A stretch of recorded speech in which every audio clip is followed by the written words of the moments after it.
I've lost along the way, I'll never find again. It's easy to believe that you get to ride for free until it's time to pay.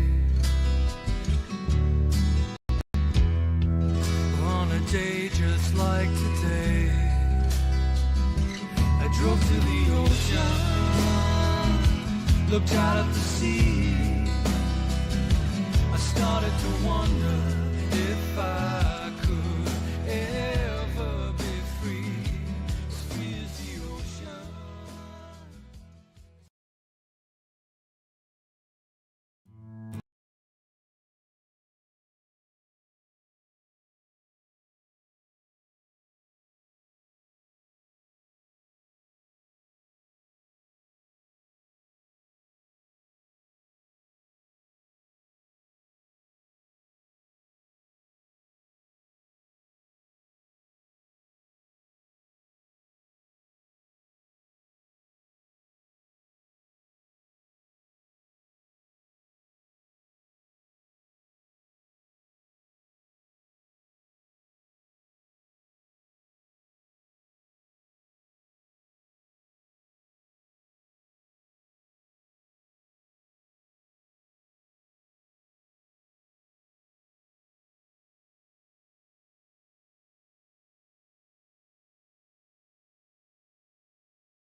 How are you? I'm reading a few things actually, but the one that I'm really engaged in is Proust was a neuroscientist, which Clayton recommended at our last What Are You Reading?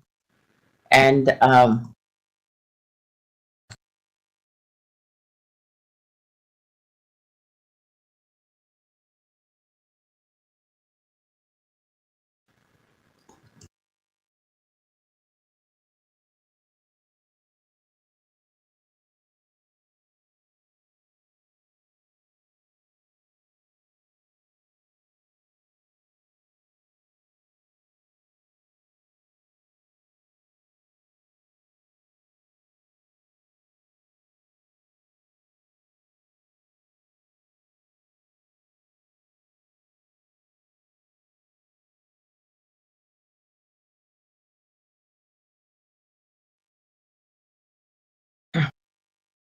well,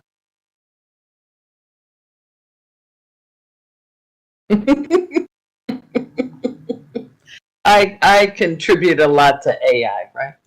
So so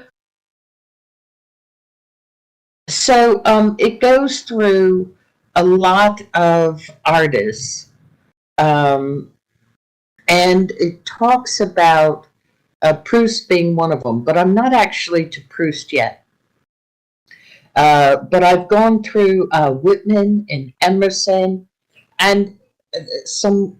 Here's a really good quote that I like. But it says this: "It is ironic but true. The one reality science cannot reduce is the only reality we will ever know." This is why we need art. By expressing our actual experience, the artist reminds us that our science is incomplete, that no map of matter will ever explain the immateriality of our consciousness. I think there are people who might disagree with that, that someday we're going to figure everything out, but that would make me really anxious. And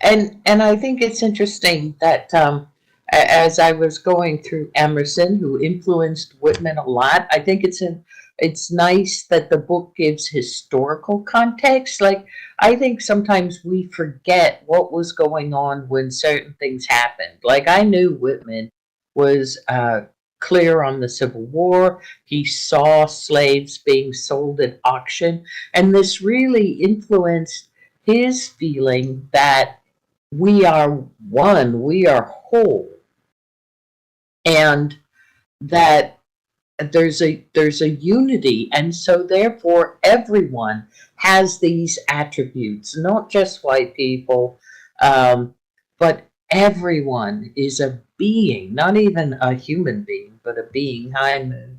And then Emerson comes into this, and I've read a lot of Emerson. I like Emerson a lot. And I like this quote from Emerson that he wrote in his journal, that he liked man, but not men.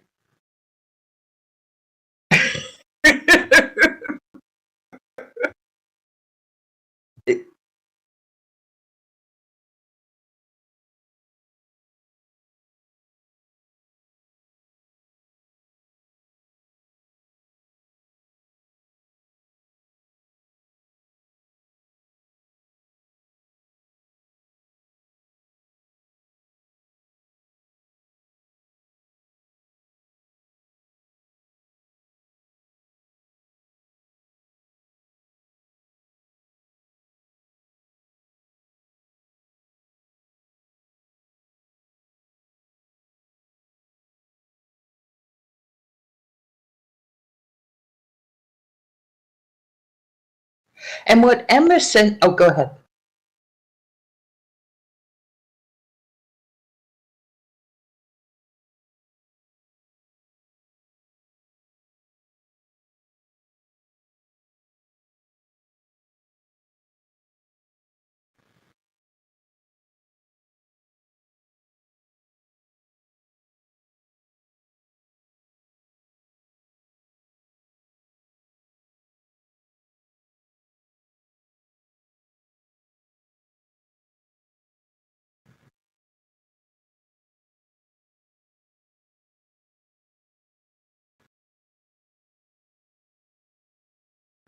And data. Zero and ones, yeah.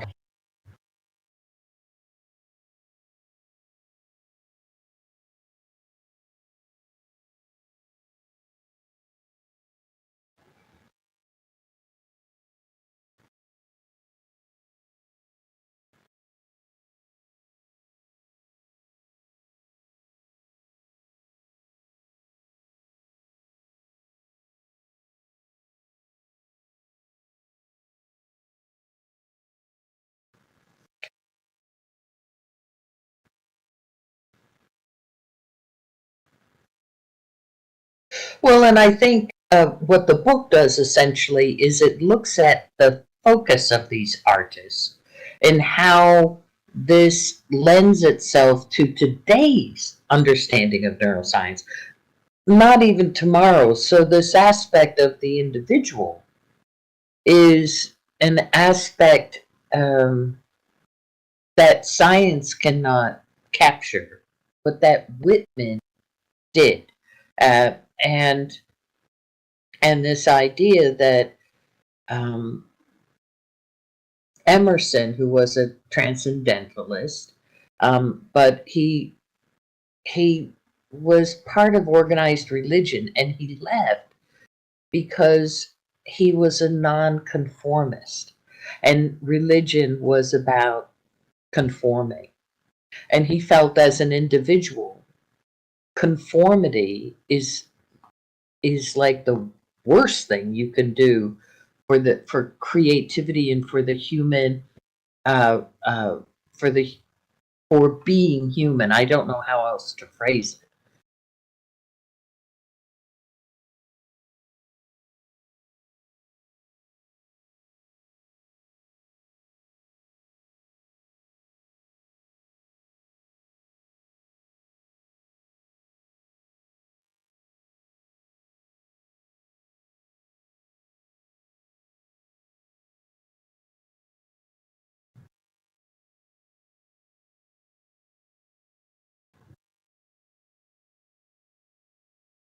Not at all. Not at all. It's really using, it's looking at Whitman and it's understanding that, hi, Brexy. It's understanding that Whitman came to the realization that we will never realize uh, uh, ourselves through science, right? And neuroscience is discovering this today that you cannot construct a formula for a human being.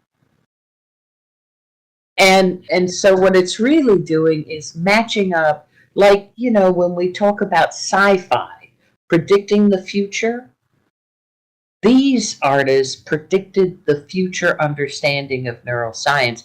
And I don't think, honestly, that it's like, I don't think we're done seeing all the awarenesses as an individual. Like, apparently, Whitman uh, uh, was into phrenology to some degree, and then he moved away from it, but he never really criticized it in a way because he had a positive reading from the phrenology.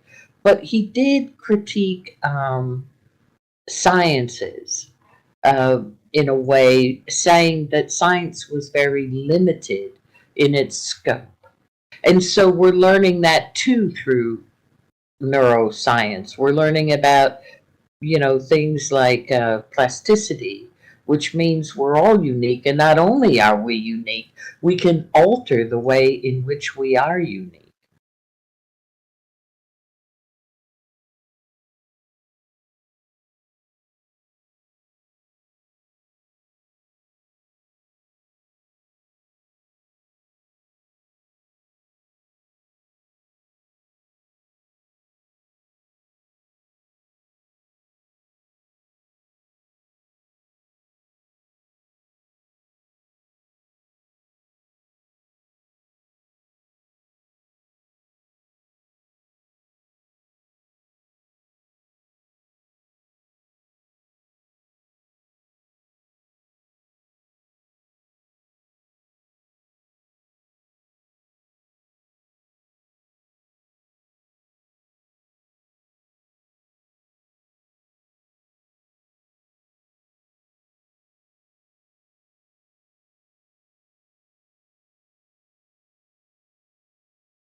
Yeah, and I don't know how far it goes. And by the way, it was Emerson on the phrenology, not Whitman. I don't know how far it goes, but I'm certainly getting the feeling that science isn't going to help me find myself. You know, and when we look at bumps on the head,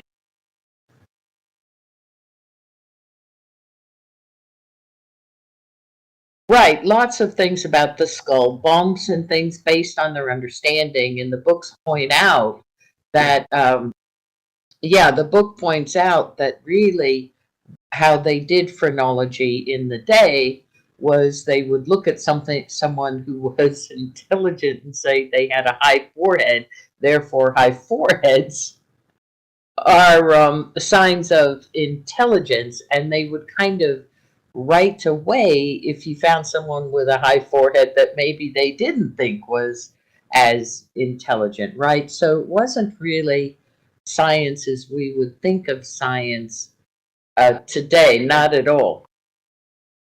Right, but Emerson had a positive phrenology assessment.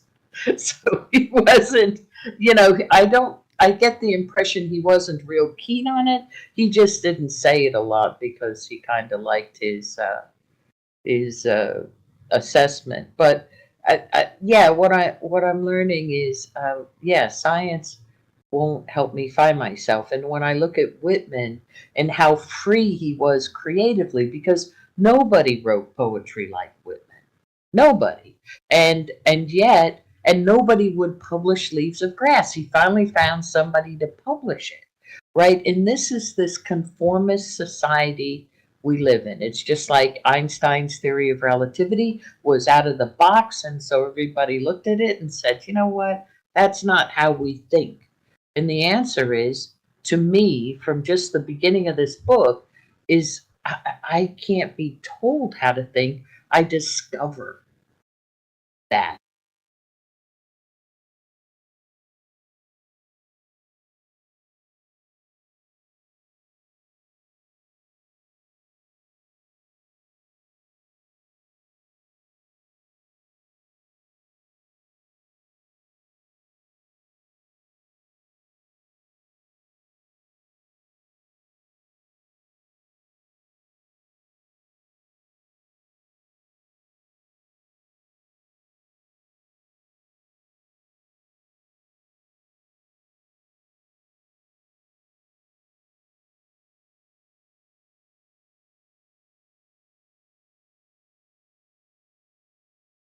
You know, I'm breaking your rule, but I'm also reading Walk Like a Duck.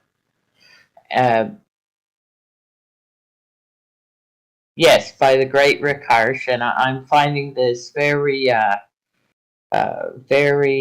engaging because I'm a baseball fan. So maybe it'll be my first big book that I get through that's fiction. Because honestly, I'm not a big fiction reader. I kind of like history and things like that. There he is. Oh, that's the atomic brain, but there he is.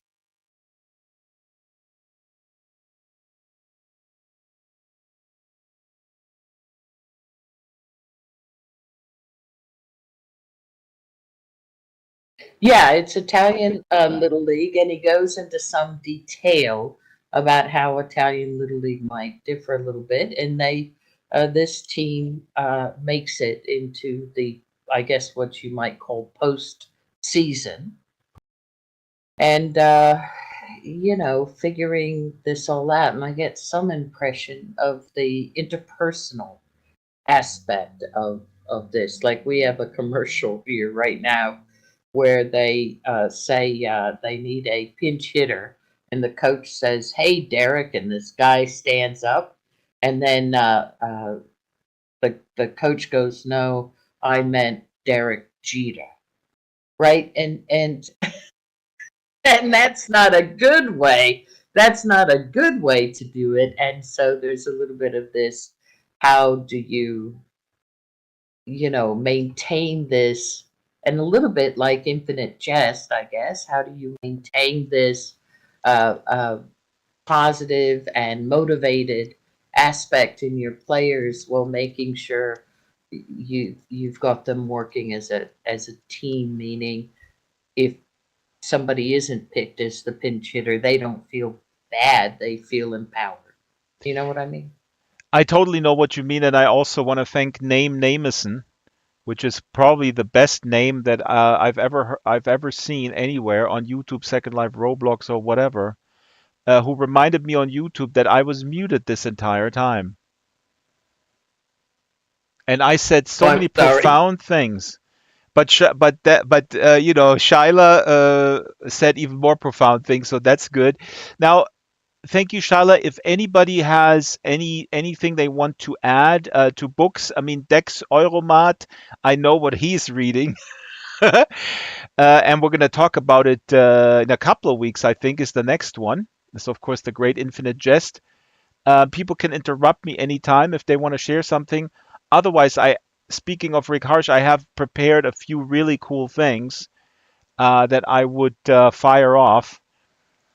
Um, so, and by the way, people can also Uh, put it in local chat. Well, Ah, I'm Moon. Here we reading, go. Yeah.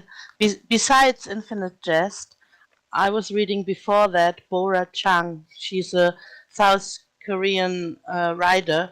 In English, I'm reading in German. It's Der Fluch des Hasen by Bora Chang, and in English is Cursed Bunny. It's short stories, and they are really uncanny, magical, kind of science fiction, and it gives the impression that they're a bit like the core of them are like kind of a ghost story, but not really.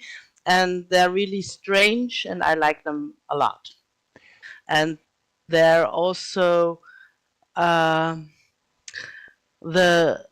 story that the book gave the title to, Cursed Bunny, is a story in the book, Der Fluch des Hasen, and it's about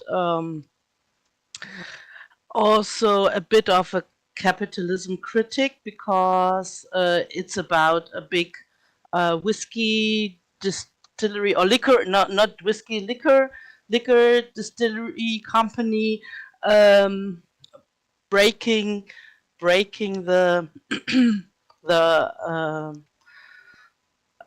breaking little companies, and one of the little companies they broke was the grandfather of the storyteller in this story, of the author of this story, not and they cursed a bunny lamp so that this big company was cursed with several bunnies um, uh, going through all the papers and eating all the papers and eating everything, so that the big company at the end goes bankrupt. So that's just a little summary, but it's really interesting, and it also curses not only the company, it curses all the grandson, and it gives not the his aim was to um, to give death to the CEO, but it just curses everything. So, and that's one of the stories, and there are a lot of stories, very strange, very magical and horrific and interesting. I like them. Amazing. I mean, really, Yeah. really wacky stuff here. I put the slide up. Curse Bunny is a genre-defined collection by a short story by Korean author Bora Chung, blurring lines between magical realism, horror, and science fiction. Chung uses elements of the fantastic. God, now that I always want to kind of stop the book club, Moon, now I feel compelled to contact this author because, I mean, it's really interesting. There's a lot of people who completely ignore my my emails or whatever, my inquiries, and others they email me back within 30 minutes sometimes, and it Mm. has nothing to do with them being, necessarily well known or something. It's really interesting, so thank you. Now, I'm reading uh, a book called, and this is related to what Moon is saying. I'm reading this book right now, A Pastoral, A Mistopia by Lee D. Thompson. This is one of Rick Harsh's uh, published books through Corona Samizdat. It's one of the pocket books. That's what I want to talk about, these pocket books. So, A Pastoral, why is this related to those wacky stories that Moon just mentioned, the short story collection? In A Pastoral, this is also a little bit in the future, and criminals, their brains are taken out and they're swapped with the brains of animals. And this is the punishment when you are sentenced. Your brain, the human brain, will be put into a animal. The animal dies, but you are then sort of sentenced to live the life of an animal. And the main character is kind of a low-level thief, and they're really kind of bumbling in this robbery, totally botched robbery, totally ridiculous. And he's the only one getting caught. His three friends rat him out, and then he gets sentenced to live on a farm as a sheep. This is absolutely mad hilarious. I don't even know if this is literary fiction or speculative fiction or whatever it is, but it's one of those pocket books that Rick puts out. And here is, I want to show you guys this. I put this slide together. These are the four I inhaled practically, and you can see I put these post-its, colored post-its, when I found a good line or something profound. These are four of Corona Samizdat. That's Rick's publishing company, tiny little indie publishing out of Slovenia. Four of these pocket books. The right here with this blue face is Orbo and the Godhead by Luke Devlin. This is absolutely, completely nuts. Then The Double Dealers by Chandler Broussard. This is a novel from 1953 about upper class New Yorkers who basically have schizophrenia, but they don't know it. And then A Pastoral, as mentioned, and this one, Unidentified Man at Left of Photo by Jeff Bursey, and this is what I want to read from. I prepared this slide here just to show you the size of these pocket books. So on the left is a regular paperback. This is Kovary Mathavan's The Tainted. And on the right is one of Corona Samizdat's pocket books. In this case, W.D. Clark, She Sang to Them, She Sang. And then if you look at this sideways, this is quite a bit thicker. So the pocket book is now on the left, the Corona Samizdat pocket book. These can be very thick. So this is 300 something pages. And it's an incredibly, I cannot stop talking about how cool and awesome the format is and the paper quality, but also the size. I mean, it fits in my uniform. I'm wearing a uniform in real life, cargo pants with pockets on the side all day, and it fits right in there, and it's just awesome. So I'm going to go briefly through these different books. This is the first one that I read, Luke Devlin, Orbo and the Godhead. This is amazing. This is a young British author, and this book is about a technology that a guy developed. He was bullied as a child, and acid was thrown in his face, and he was blind on one eye. His name is Albert Mann. He's from Germany, but then he comes to the UK, and he becomes an inventor, and he invents a technology where you can sort of have these controlled hallucinations, right? And he wants to use this technology for the blind to see. He wants this technology to use for the blind to be able to transcribe books into audiobooks, right? I mean, this is kind of what we're talking about now in terms of assisted technology for disabled people. So he's very, very passionate about this, and then he realizes that the technology could be used for bad purposes, and then he's not using it. He puts it under lock and key, and then of course industry comes in and uses it and turns it into a technology called the mind phone. So this is kind of sci-fi. It's a critique on constant connectivity, because obviously the technology that then has an original invention is being abused by commercial industry is basically a smartphone that is in your brain that gets connected. I mean, this is the stuff that Musk is working on, Neuralink, but it's constantly feeding you entertainment and garbage, and it's seldomly used for anything, uh, anything worthwhile, quite frankly, or to broaden your horizon or to connect with other people. It's just constantly there to um, to have sort of background noise and to kill boredom in an instant. Uh, and the main character is the son of this inventor, and he has his own troubles, and he gets incarcerated, and he kind of fights the bad guys. It is really really cool. I mean, it's very quirky, very very British, very sort of situated within British classism, and then this sort of technological thing with this very very cool uh, you know this very cool plot centered around disability, quite frankly, and assisted technology. Then I read Chandler Brossard's The Double Dealers. Now, this came out in 1953, and when you read this, this new novel, The Orbo and the Godhead. Hello, Pauline. And then I read this right after, and it's 1953, and it's basically this completely, but it's almost like Clockwork Orange in a sense.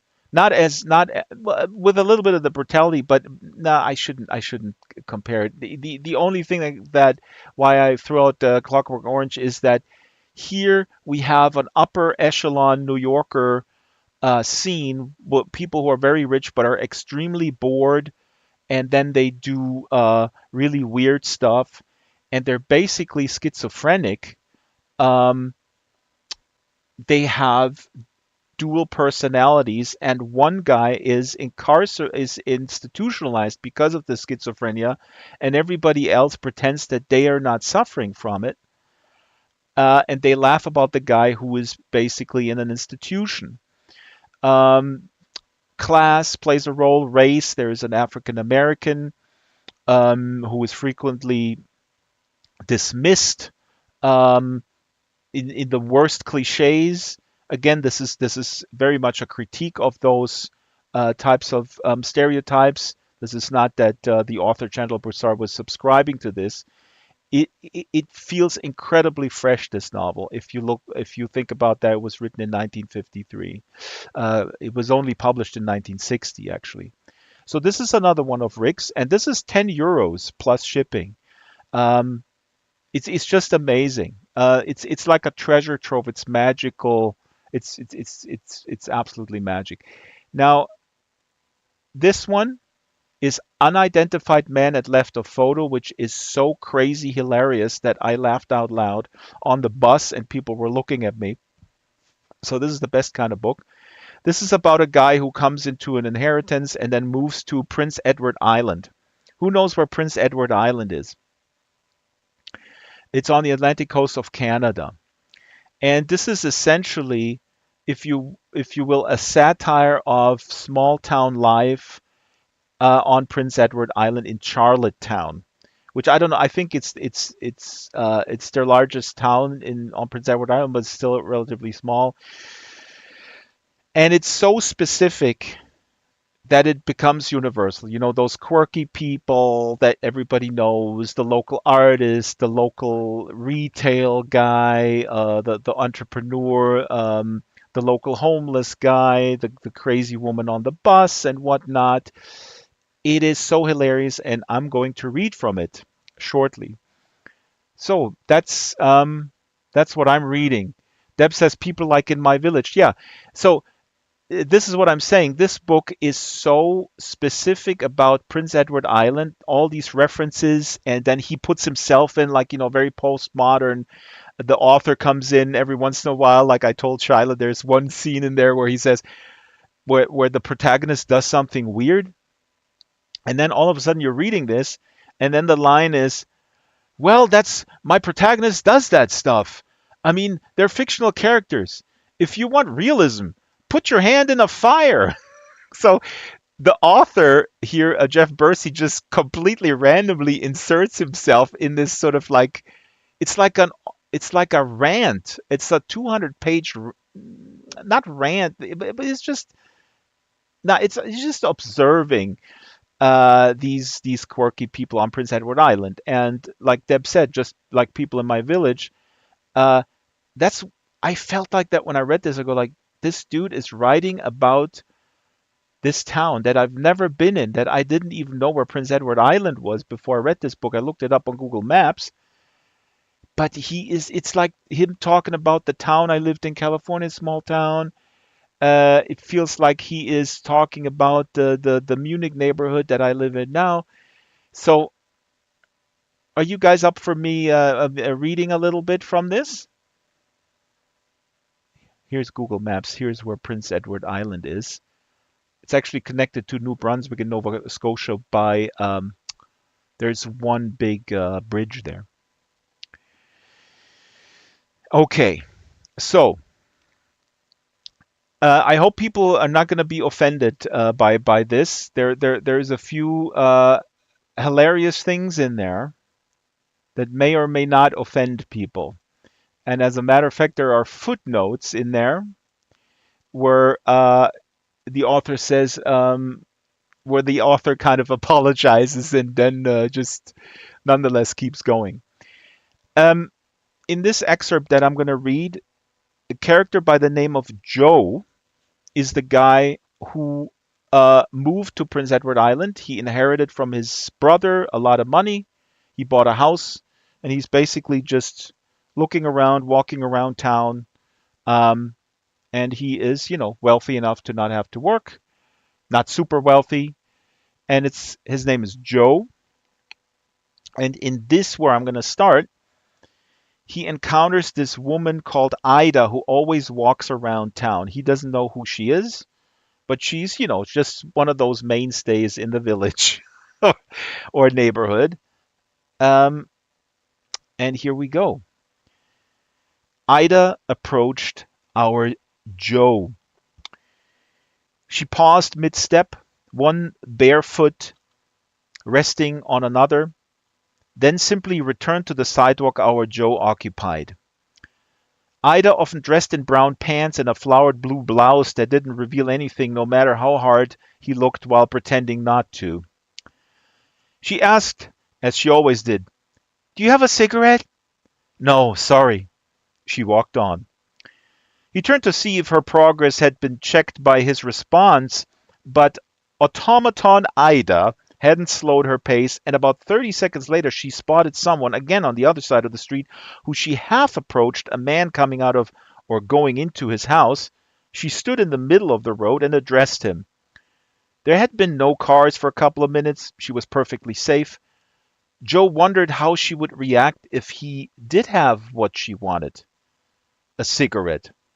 He also thought that if he was a clever fellow, he could have said, "No, I don't have a cigarette, but I've got something else that you could put in your mouth and blow."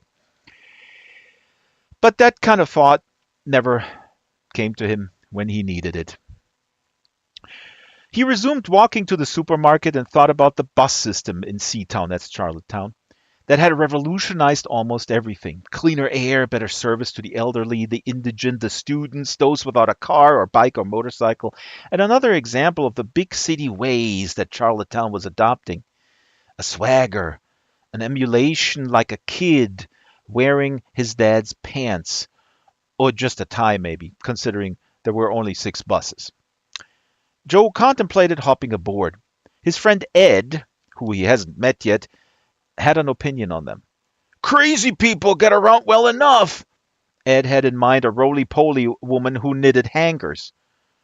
They're not quite that, Joe had said, and Cyril, another fella who I will develop if and when he's needed, added, No, Joe, they're hangers covered with cloth, so I think knitted hangers is an acceptable description. She's a pain in the ass, Ed. I agree. I was at the corner. I was at the corner of Kent and Great George, which should be Upper Great George, but can you do with City Hall? When she came up to me the first time asking me if I wanted to buy those things, no, I said, and that was that. She came up again 2 weeks later, and then the week after that, so I said when she came up the fourth time before she opened her mouth, I said, no, I don't want to buy any of those. Stop asking me. And then, why, not a week later, she comes up to me when I was talking to a sweet honey of a woman, and Cyril's face went a bit slack at the memory of deep blue eyes and a devastatingly beautiful slender face framed by brown hair. Anyway, she says, I know you don't want to buy any. I'm going to ask her. And just 2 weeks ago, out by Walmart, I'm headed downhill and she's headed uphill, and we pass each other by. I'm not saying a word when she suddenly says, Go to hell. Just like that? Joe looked interested. Just like that. Ed repeated what he said. Joe had a question. Do any of you guys walk North River Road? His friends shook their heads and came back with these answers. No, no. Used to, don't, unless I can help it. Too noisy, people shout at you. Yes, I found that too. People call out things. They honk horns.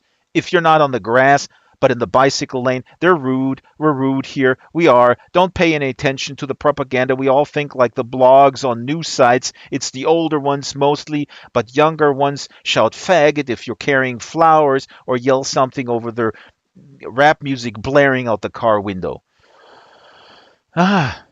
So it's not just me. They agreed with Joe. By now, I have Joe at Sobeys, though it's not like he needs food or is ever going to cook. Nevertheless, he purchases the things that you would, only less fat, no sweets, no salty treats, more fruit and veg. He has to go back home at some point. Actually, I'm casting about for a way to end this damn chapter.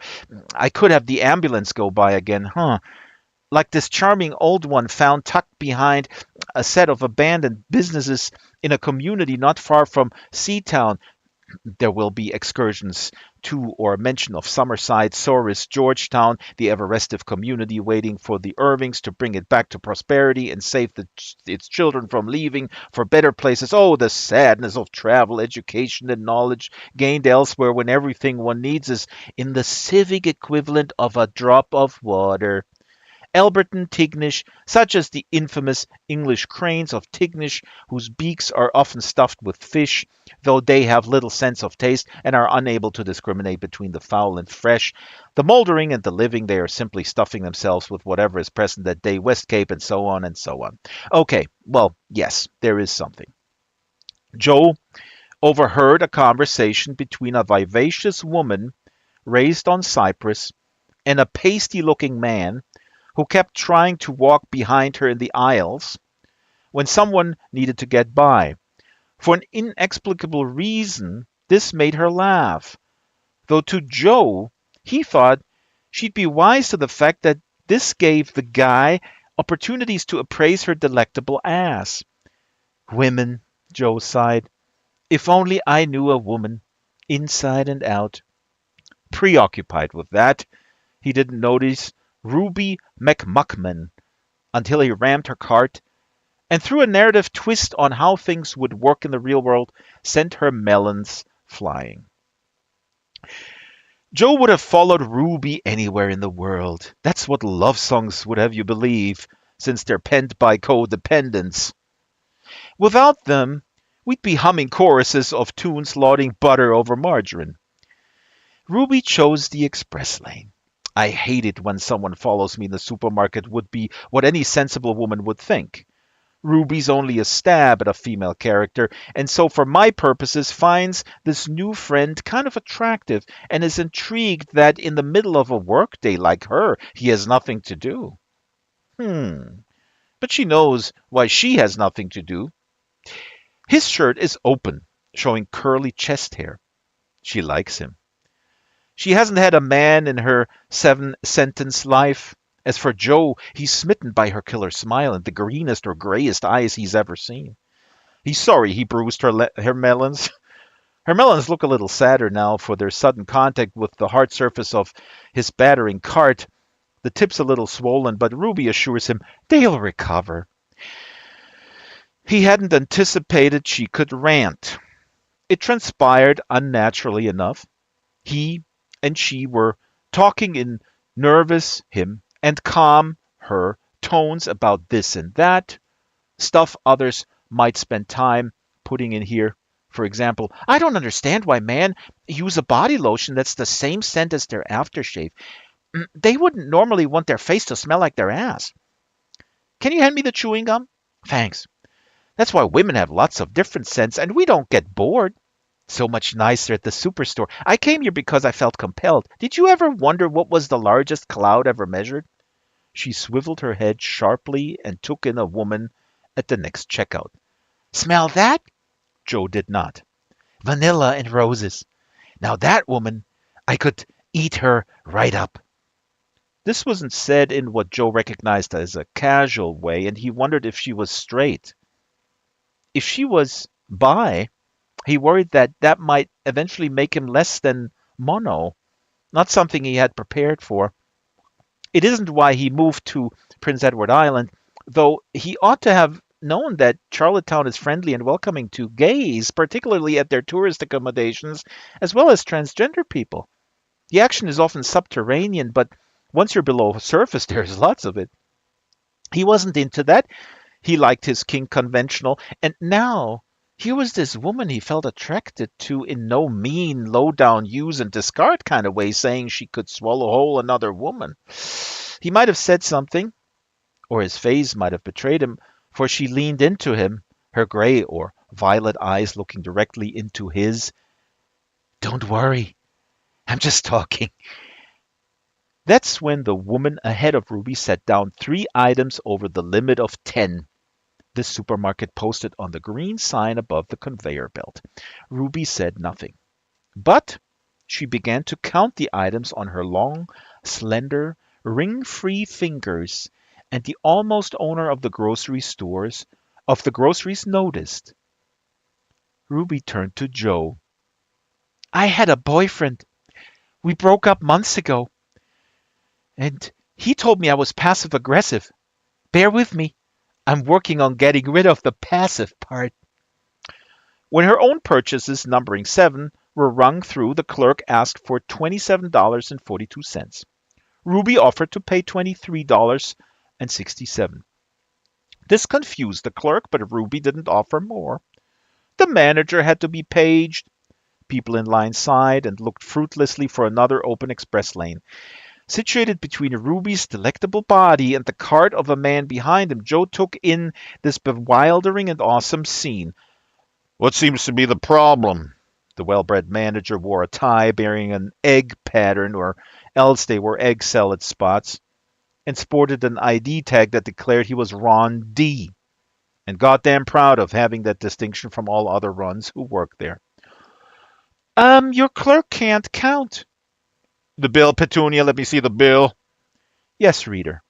There actually is a clerk with that name in Charlottetown. If she can live with it, so can we. There's no problem with the bill. She won't give me the full amount. There's no problem with the bill whatsoever, I agree. Oh, there must be, or else then you'd pay. What is the problem with the bill? There is no problem with the fucking bill, Ron D. Leaving aside the cheerful music, a woodwind and string arrangement of An Excitable Boy, there were no covering sounds. Ruby's words were heard by all, and no one in the line or neighboring lines so much as breathed out. The most common words said by the local youth, amidst older, civilized, and admittedly clapped-out folk, sounded almost as harsh and crude as bugger, which Joe uttered regularly and unthinkingly, and it cast a spell over every shopper. Not a single problem with that bill. There's a problem with the bill that went before me. Then what's the you won't pay the... Your clerk can't count. I can too. Shut up, you useless tit. The silence deepened. Ruby blossomed in it. Petunia flushed, as she had been called that twice already this day, once by her boyfriend, when she wouldn't give him head on account of her cold, and once by a coworker during smoke break. Now, excuse me, that's enough of that. You can't call my staff names. Look at the bill, Rondi. Look at the bill of the woman before me. The woman ahead of Ruby, who may be called Vianne, had left before there was a scene. Someone helpfully ran to get her. Petunia, there can call it up. Stop saying that. This nonsensical remark may have been addressed to Ruby, but more likely it was knee-jerk reaction to being christened Petunia. Ron D stepped in and looked on the computer screen, which showed the previous bill in all its details. I see it here. Apples, condoms, tampons, Vaseline, candles, apple, core glue. I don't need the shopping list. Just how many items? 13. Right. So I offered 23.67 instead of 27.42. But why? What does the sign above me say? 1 to 10 items, not 1 to 13. A groan broke the silence. Is that what she was fussing about? Ran through everyone's mind. Then they checked their own cards and recalled how, in their own histories, they had silently bitched about the person ahead of them. What had they ever done about it? Nothing. Here, finally, this woman had made a stand on behalf of everyone. She had 13 and Petunia rang her through. Since your staff don't pay attention to your signs to deal with numbers, why should I pay the full price just because it's printed out? Answer me that. Everyone, we often let people through as a courtesy, even if there's a few items. Define few. Define often. Define courtesy. Courteous to who? One person at the expense of others who obey the rules? Petunia's too poorly trained by you to say, no, go to another checkout. So I'm going to come here next week to this very lane with 50 items. And if any cocksucker tries to shift me to another lane, I'll tell him you said it was okay. What's the D stand for, Ron? Now, there's no need for that. It was just a mistake. Now I'm going to pay $27.42. Here it is, and change fell out onto the conveyor belt, rolled onto the floor, bounced down there, plastic bags were, and I'm going to leave, but when I come back, I expect the express line to work better. Understood? Joe followed her out as she ignored Ron D's words and Petunia's mumbling. Do you have a car? Because no, I don't. How will you get home then? And why were you in the supermarket? You didn't even buy any food. Yes, Joe had left his cart somewhere and didn't care to go back now. No, you better get back. Be pointless to have gone there otherwise. Here's my number. And Ruby hastily scratched on a piece of paper with a pen. We can't get together today. I've got to ream out the women at Fast Frank's Deli and Laundromat. The postal outlet there keeps fucking up. You been there? I passed it, but the two fat women there, they really piss me off. They don't know what they're doing, and I'm taking my ex-boyfriend's advice seriously. Go on. Now, get your groceries. You got to keep up the strength if you're going to be with me. Can you wait? Could you give... No, not today. Sorry, I'm late. Call me next week. Leave a message. I'll get back to you when I can. She drove off, and Joe slipped the paper onto his front jeans pocket, slouched jeans that made him feel confident, but feeling hungrier than ever suddenly. He briefly hated that particular supermarket, and it was going to be a canyon of a trip, as his dead brother used to say, to go back in there now. But inside he met Ed, who had witnessed the entire episode, and came up to express his admiration about Joe's new girlfriend's proactive attitude. When Ed used the word girlfriend, Joe realized he had never told Ruby his name. Eagerly checking the paper with her number on it, he saw she left one number out. A test? He had never done well on tests. The paper went into a nearby garbage can. All right. Unidentified Man at Left of Photo by Jeff Bursey, Canadian. I hope you guys like that. There is a propulsion to this narrative. It is really awesome. I mean, it is, you can't put it down. It's just that is life. That is just life. 100, too much, too much of it. And yeah, it's really wacky. And what is really cool, like you've seen in this scene twice, where the narrator just randomly inserts himself, and he does it like yeah, uh, I don't feel like ending this chapter, or like he says like yeah, here we go, romance. Just put in your own story, whatever. And it's really the pacing is so good, and you go like, yeah. Yeah, me too, Deb. I mean, this is the kind of stuff I really love. I think that's one of the reasons why we read. I mean, there's many reasons, but one is to get reminded of the shared humanity. Maybe, I don't know. Like I said to Rick or Charles, I forgot, or like I say every time when we have a guest, I'm not an academic. I don't know why we're doing this kind of stuff. Just feels good.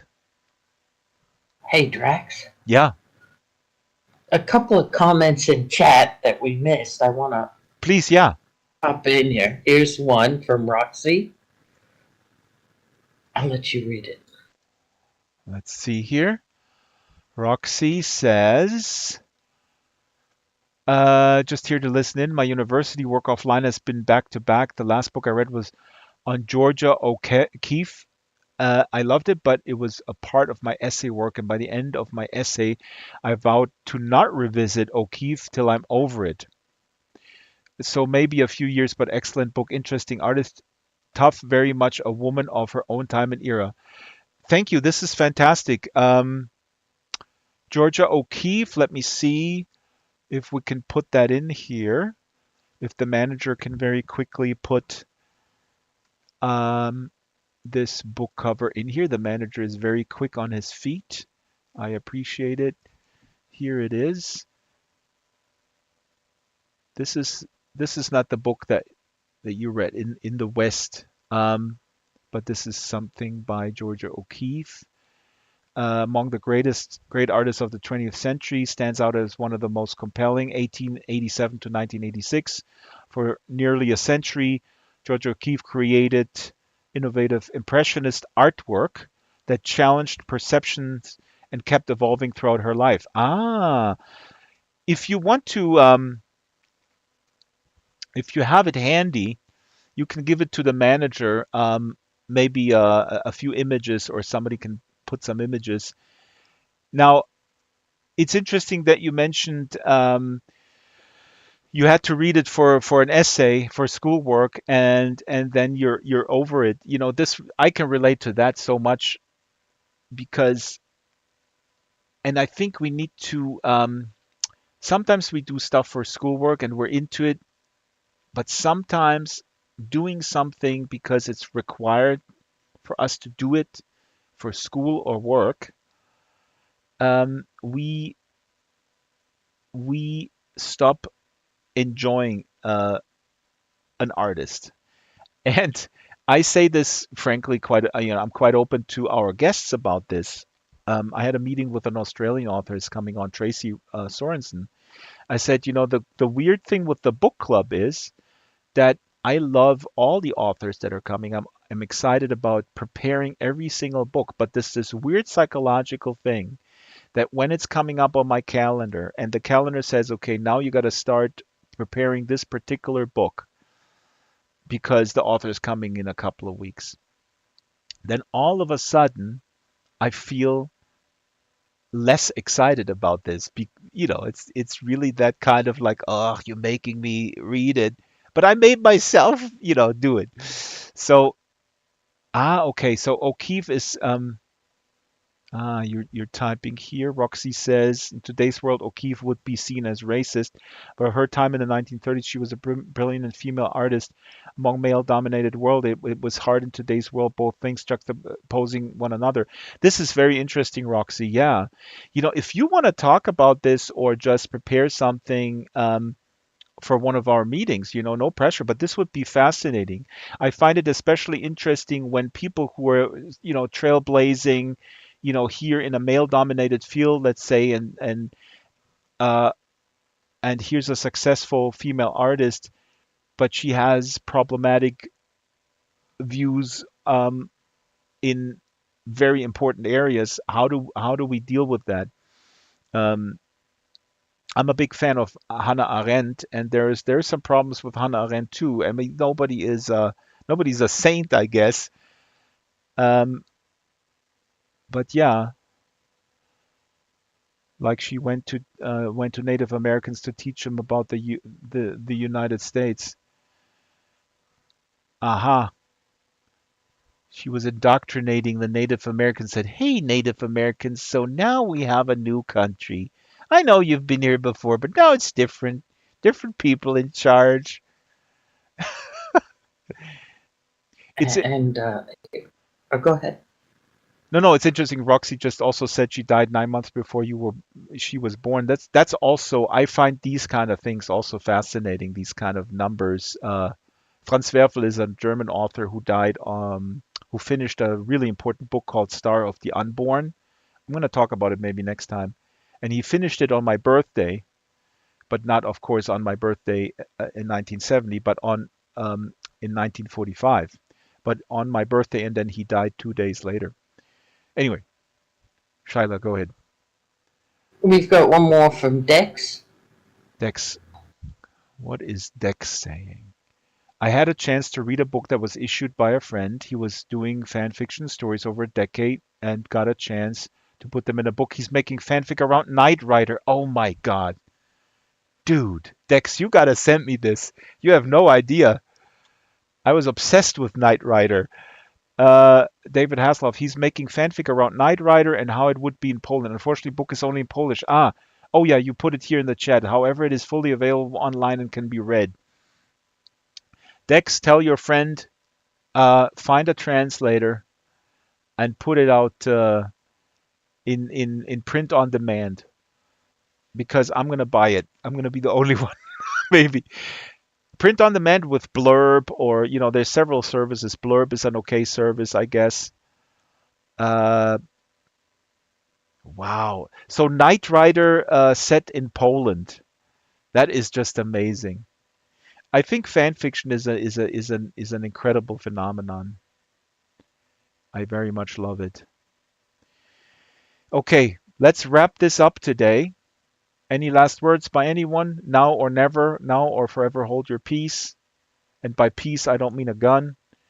Uh, Very good to see everybody. Also, New Face, Anka Ray. And I apologize for being such an idiot, not unmuting myself. And thanks big time to Name Nameson, who reminded me. Petra Verven is on YouTube. She will try to attend next week. Yeah, next week we also have an informal meeting. And a couple of housekeeping notes. I was informed by Mike Drucker, who was originally scheduled for today. Mike Drucker is a comedian, and he wrote a book, a novelization of a video game. And the name of the video game is Plumbers Don't Wear Ties. I wish I was kidding. I'm not kidding. It's awesome. And he basically wrote the book Plumbers Don't Wear Ties. And he just emailed me if we can postpone the show. Now that's, I completely understand people are very busy, but it's funny that he does that on the day of the actual show. I don't blame him at all. I'm very, very grateful that these folks show up. So Plumbers Don't Wear Ties. If you're interested, Google it. And Mike will come back, but not next week. Next week we'll have an informal meeting.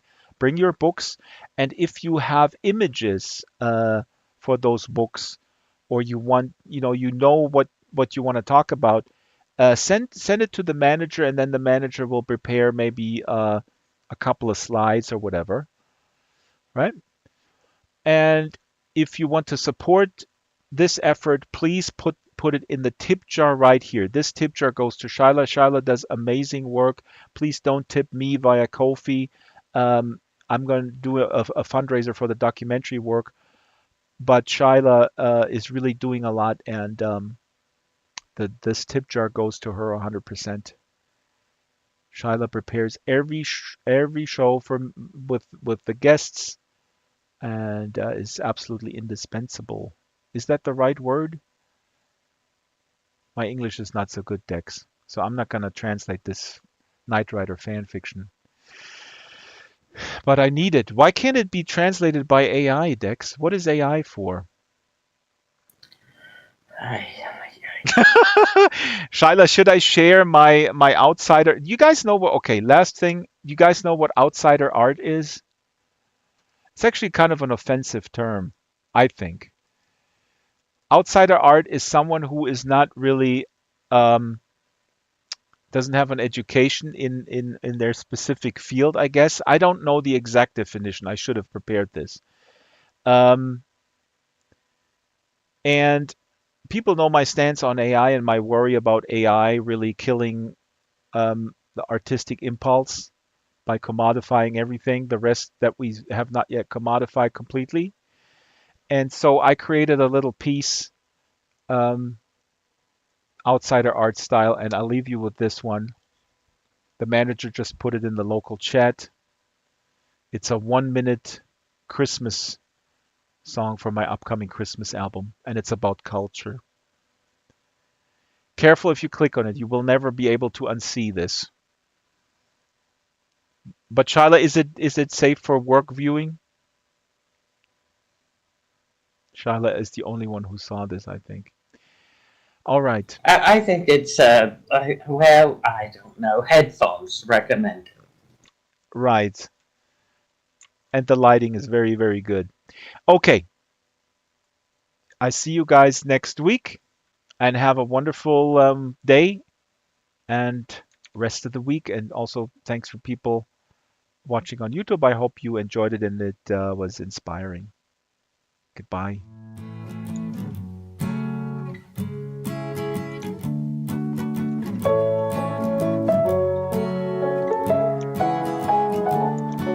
We're all thrown into it, one way or the other. We all try to steer it as straight as we can. Sometimes we collide with each other. Who is to blame? And who's gonna fix the boat? Life, oh life, there's nothing to fear from you, life. Let me know if I can be of any help, life. You and I, let's try a fresh start today. What do you say? Let's close the door on the past.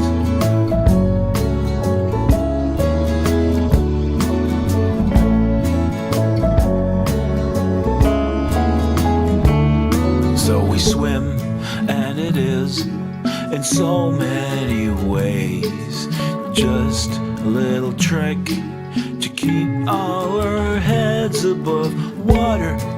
But now I'm not afraid anymore. Life